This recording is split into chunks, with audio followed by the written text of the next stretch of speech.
Pourquoi les pays des Blancs font encore rêver en 2023? C'est une question qui m'a été posée par un journaliste lors d'une interview que je faisais en étant interviewé. Et aujourd'hui, j'aimerais répondre à cette question-là. Ça m'avait beaucoup fait sourire et j'aimerais partager avec vous la réponse que j'ai apportée à ce journaliste-là parce que j'estime que chacun doit se poser cette question-là. Pourquoi, d'après vous, l'Occident fait encore rêver beaucoup d'Africains? Pourquoi, d'après vous? Dites-moi dans les commentaires déjà ce que vous pensez de cette question-là avant que je ne vous partage mon point de vue là-dessus.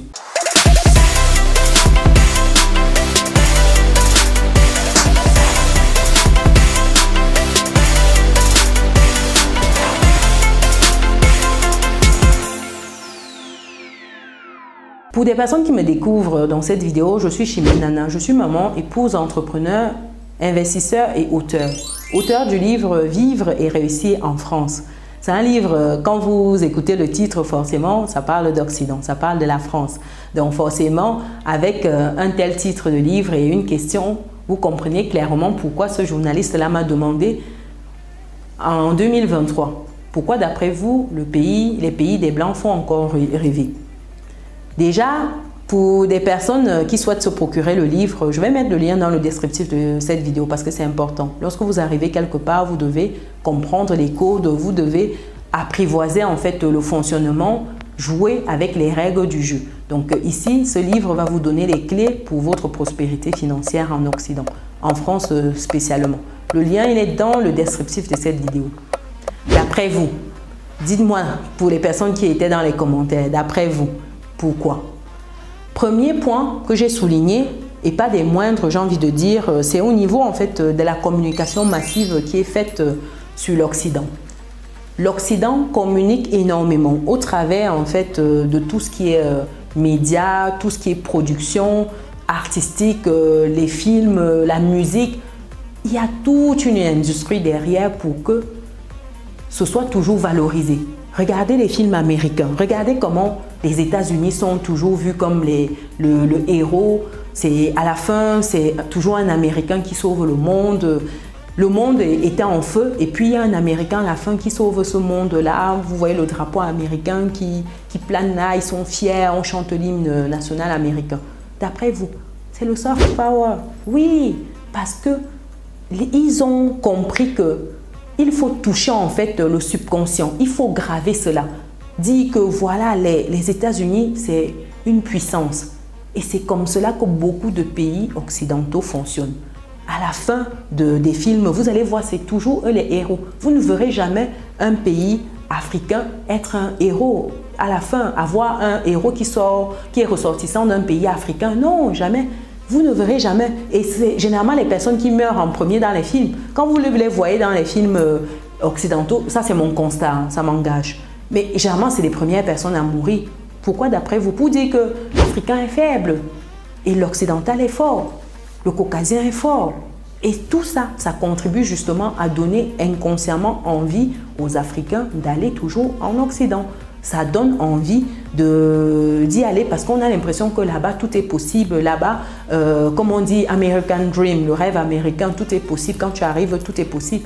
Oubliant qu'il y a le rêve africain. Mais sauf que ce rêve africain n'est pas suffisamment mis en valeur. Combien de personnes africaines ayant réussi sont régulièrement mises sous le feu des projecteurs, sont appréciées? En Afrique, lorsque vous voyez quelqu'un qui est adulé et autres, généralement, quand on quitte de la catégorie des sportifs, c'est fini. Vous allez voir souvent, c'est des influenceuses, des influenceurs, limite, c'est toujours les influenceuses qui sont mises en avant. Vous n'allez jamais voir un grand scientifique, un docteur, un archéologue, etc., qui est bien mis en avant, qu'on connaît. Dites-moi déjà dans les commentaires, est-ce que vous connaissez le nom d'un éminent cardiologue? Mettez-moi dans les commentaires. Et pourtant, si je vous demande, est-ce que vous connaissez le nom d'une influenceuse africaine qui fait le buzz tout le temps? Je suis sûr que vous êtes capable de me citer même 5 noms d'affilée. Mais 5 médecins, vous ne pourrez pas. 5 scientifiques, de façon générale, vous ne pourrez pas. 5, je sais pas, astronautes, 5 ceci, vous ne saurez pas. Donc, c'est pour vous dire qu'il y a ça inconsciemment qui est travaillé pour que l'Africain soit toujours celui qui inconsciemment a envie d'aller ailleurs. Oui, il faut le dire parce que si cette communication est massivement faite, c'est justement pour drainer Et généralement, c'est les cerveaux qui partent là-bas. Parce que n'étant pas reconnus, étant boycottés un peu dans leur pays, ils sont récupérés là-bas. Malheureusement, malheureusement.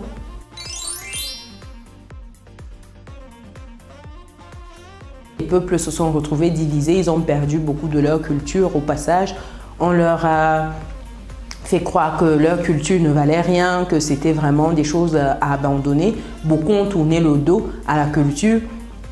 On a diabolisé leurs croyances en leur imposant, j'ai envie de dire, de nouvelles croyances, des nouvelles manières de voir le monde. Et ça fait qu'au fil des années, ça n'a pas disparu, ces cicatrices-là de la colonisation. Sur le plan culturel, surtout, on a détruit en fait les fondations africaines en mettant en avant, en vilipendant en fait tout ce qui est ancestral, en leur disant que ça ne servait à rien. Donc ça fait que beaucoup de personnes aujourd'hui africaines ne s'identifient pas. Ne s'identifient pas, non pas leurs racines, ne trouvent plus d'intérêt entre guillemets à tout ce qui est culture. On leur a dit que c'était mauvais, c'était mal. Et aujourd'hui, beaucoup ont gardé ces séquelles-là, beaucoup ont transmis ça à leurs enfants et ça fait que beaucoup se détournent aujourd'hui de ce volet-là. Et au-delà de la culture, c'est également sur le plan économique, comme Thomas Sankara disait que l'impérialisme, ne le cherchez pas loin, c'est dans vos assiettes.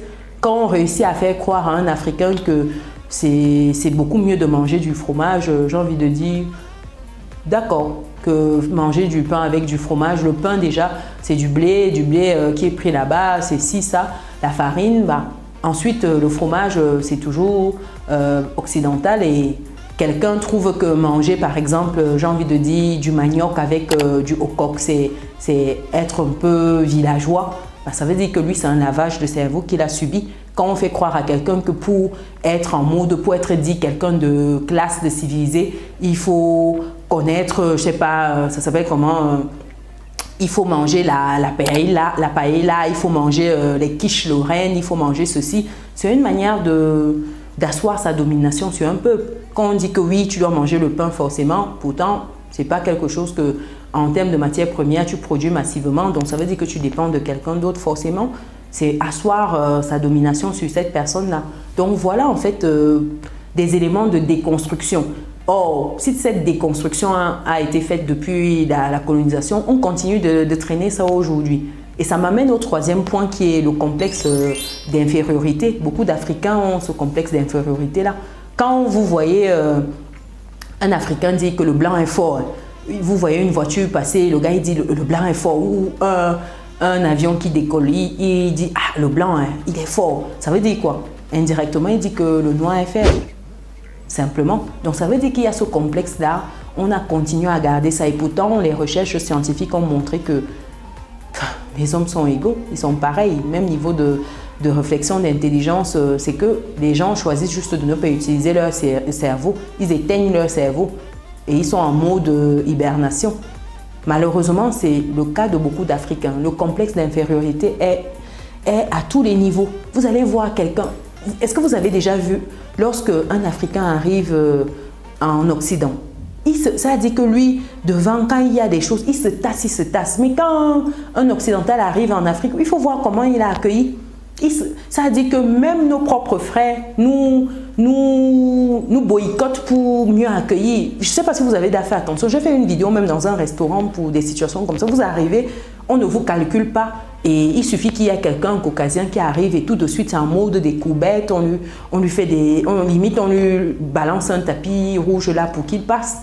Je ne sais pas si vous vous rendez compte, ça c'est un complexe d'infériorité. Et pourtant le gars, c'est un gars qui est fauché. Vous voyez bien le gars, il ne peut rien, il est fauché. Il a un peu de miettes parce que le franc CFA euro, il y a une certaine puissance entre guillemets, mais en soi, il n'a rien. En France, c'est un mendiant. C'est quelqu'un qui est là-bas, il se bat, il vit des aides sociales. Et je connais beaucoup qui sont venus ici en Afrique, qui récupèrent leurs aides sociales là-bas pour venir vivre comme des rois ici en Afrique.